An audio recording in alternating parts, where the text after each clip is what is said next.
Back here at CBS Sports HQ on CBS, 1 o'clock Eastern Time. It's the Colts and the Kansas City Chiefs. And wouldn't think that the Chiefs would need this more than the Colts going into the season. Colts in the running for the 1 seed. Chiefs just needing to get into the postseason and needing a win this week. If they don't get it, Sportsline dropping their chances to make it to right around 35%. They'd be under 500 at 5-6. Chris Hassel joined by Lige Douzable and Pete Prisco. Lige, if you had to guess, will this game, the result of it, be the difference between the Colts making, or excuse me, the Chiefs making or missing the postseason? I believe so. I think the Chiefs need this more than any other team this week. And Pete, we talked about it. Are you going to be a wounded animal that's going to fight back? Or are you going to turn around and lay down? And just the mantra and the identity of the Chiefs, they've always fought their way back. I think that's what everybody's been leaning on. But it's been kind of disturbing to watch them on tape at times, right? We ask, what is their offensive identity? What is their defensive identity? When you go back to last year, they were a team, I believe, that was 11-0 has in one-score games. They're 0-5 this year. They've really struggled. They won 17 straight this season. So, like, when you look at it, like, last year, that was their superpower, Pete. They out-executed everybody. This year, they're not executing at a high level. We go back to that game versus the Denver Broncos last week. Mahomes, you cannot have that interception in the red zone. That's taking away points off the board. And then they wanted to open the offense up and take more shots down the field. He had guys open. He just missed throws. So when you look at this schedule and the remaining schedule, it seems like the Cowboys have kind of found their rhythm. Again, it was against the Raiders, so we'll see this week versus the Eagles. But they also have a Texans defense that's really good. They lost to the Chargers already, and then they have the Broncos one more time. I think they can only afford to maybe lose one game to make sure they get in the playoffs. 2 games maybe gets them in, but then you're really up against it. So, like, I think this is a must-win for the Chiefs. It depends if it's the Chargers game or not. They have to beat the Chargers because they're going to be in the equation with them in the mix for the wild card. But Michael Jordan is shooting bricks these days. Okay? And I love Patrick Mahomes. I can watch him all day. I think he's the best player in the league, and I would take him first overall over anybody. But lately, he's missing the layups. He's missing the mid-range jumpers, and he's certainly not hitting the three-pointers. And I'm concerned about Patrick Mahomes because he missed to open the game. They called 3 shots down the field, and they were open, and he missed them. And that's not like him. He hits that, they go in, it's 7-0, boom, you're on the road. You got the crowd out of the game, you're the Chiefs, and he missed those shots. Then you mentioned the interception. You go ahead there and take the points. Literally. I mean, that's just a bad play. At worst, kick a field goal there. Put a little air under that. It's probably a touchdown. It's just he's missing, and I think he's pressing a little bit because they aren't running the football. Now, Andy Reid came out this week and said, we have the runs called, and they're RPOs, and he's changing to pass He's plays. throwing the ball. So I think, we give him a pass in a lot of situations, and I think he'd be the first one to tell you, he's not playing great right now. Would you say that this is the biggest funk he's been in his career, or is there a time you can point back to and say, well, yeah, he was in it here but got out of it? I would say even last year or the year before that, because we were saying over the last year and a half, like he had really struggled. And then the beginning of this year, we were like, okay, this is the Mahomes we're accustomed to. He's opening up the playbook. He's spreading the football around. But the last couple of weeks, to Pete's point, he's just been off a little bit. And he's never had a 3-game losing streak. Like, this could be his first 3-game losing streak in his career. So he needs to play with a little bit more confidence. To Pete's point, I think he is pressing a little bit because they haven't been in this scenario. And obviously, home cooking's been good for them. They're 4-1 at home, 1-4 on the road. So hopefully, they get some of that good juju at home, and we see the Mahomes that we're accustomed to seeing. You mentioned, is this the worst he's played? No, he's had a couple periods, and let's go back. Remember, he burst onto the scene. Then everybody started playing off coverage against him, and he had a tough time adjusting to it. He eventually did. But he was a young quarterback, and it took him out of the big play rhythm that he was in. Then when he didn't have any weapons, it had to be dink and dunk because he couldn't throw the ball down the field, and they became a defensive-led team. And he wasn't that guy. But with these weapons outside, and they're fast, there's speed guys out there, and they're not taking advantage of that. So with those guys there and him playing to this is surprising to me because he had Thornton on a go route. He should have hit that. There should have been a touchdown. He had, I think it was Worthy in the middle of the field. Worthy and Hollywood Brown on one, too. And then he had Kelce on an over route, and he took the deep route and didn't throw the over route, which could have been a big play, too. He's just missing a little bit, and I think he's pressing a little bit. They are 5-5, but are the Chiefs still a measuring stick game for a team like to go with the football, And the thing that makes this offense so hard, one, they score on 56% of their drives. That is unheard of. To score points on 56% of your drives, that's more than half their drives they're scoring on. But it's hard to key in on one receiver, Pete, because he spreads the football around. He has to get back to that guy that we saw the first 6 weeks if they're going to pull this upset versus Chiefs today. And how much Sunday. Can Jonathan Taylor maybe take the pressure off of Daniel Jones if he continues to play the way he has? I mean, he's in the running for that running back triple crown, which we haven't seen since Terrell Davis in '98, which would be, rushing yards, rushing touchdowns, and yards per rush. Well, he's the best running back in the NFL, and I don't think there's any debate about it right now. There's nobody in, Gibbs is great, but this guy's the best in the NFL right now. And think about that, though. They've been running the ball, and he's still turning it over. That's not a good recipe for success when you play good teams out on the road and in the postseason. So they got to cut the mistakes down. But Taylor, can he run the ball in this game? Yeah, absolutely he can, because they're really good on the offensive line. They push people around.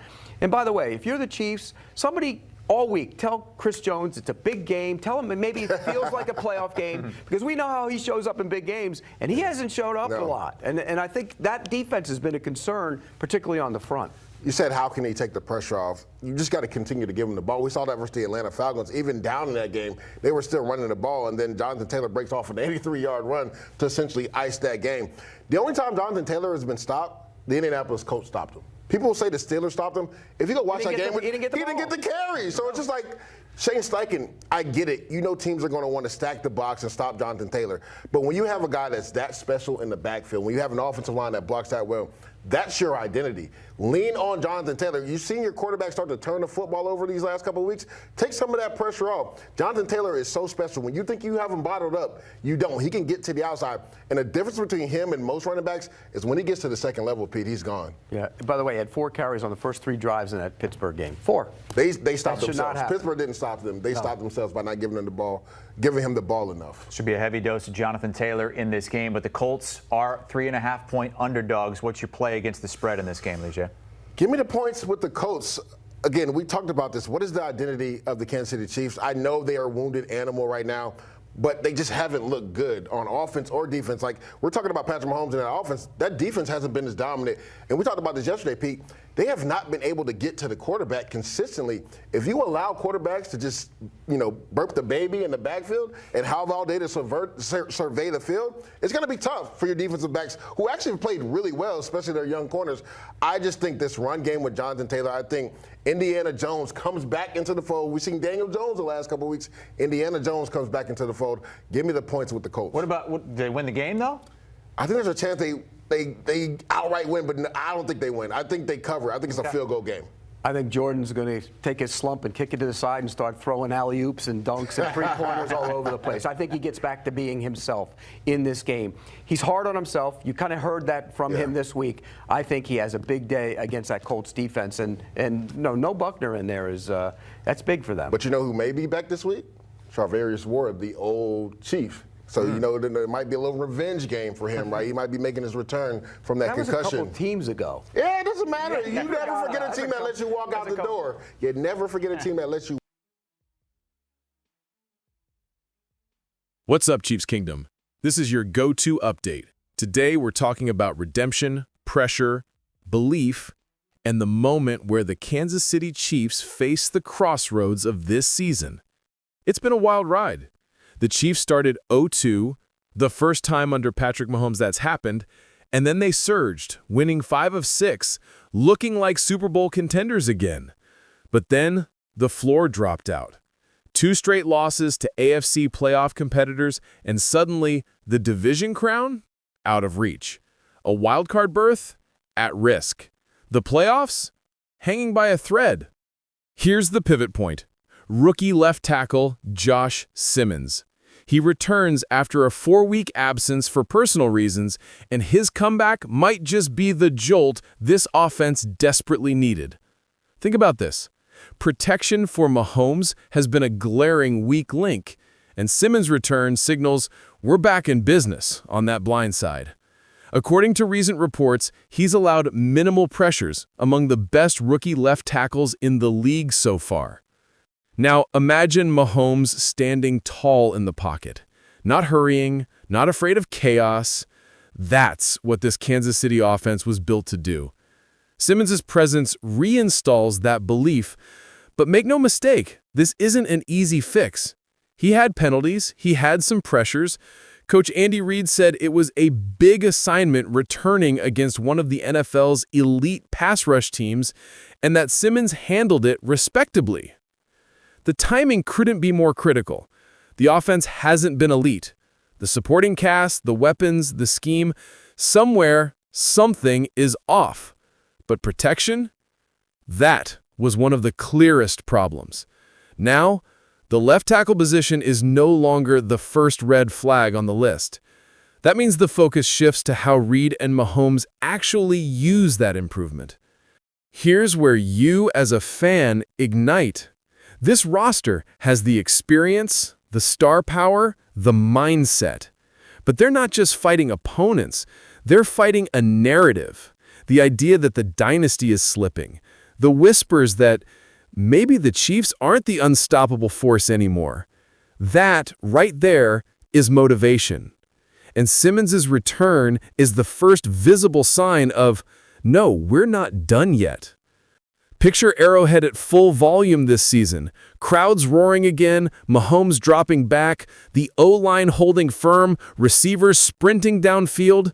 The heartbeat of the team reboots.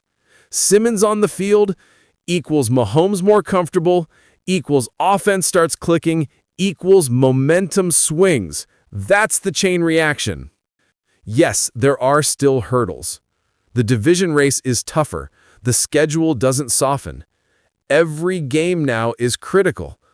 But that's exactly when greatness emerges. The Chiefs have been here before. They've fought adversity, they've responded when counted out.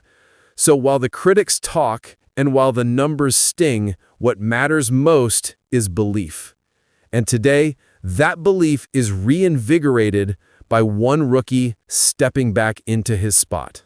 In conclusion, the Kansas City Chiefs are not at the end of their story. They're at a decisive chapter. Josh Simmons' return isn't just welcome. It may be the spark that gets the engine running again. Mahomes still has elite level ahead of him. Reid still has the blueprint. The culture still demands excellence. For every doubter out there, the message is, don't count us out. Not now, not ever. All right, Chiefs Kingdom, I want to hear from you. What do you think this means for the rest of the season? Will Simmons' return shift the tide? Will the Chiefs rally and make a deep run? Drop your thoughts in the comments. If you believe in this team's resurgence, hit that like button, and don't forget to subscribe for regular updates and breakdowns right here on Chiefs Kingdom Report. Let's ride together. Go Chiefs!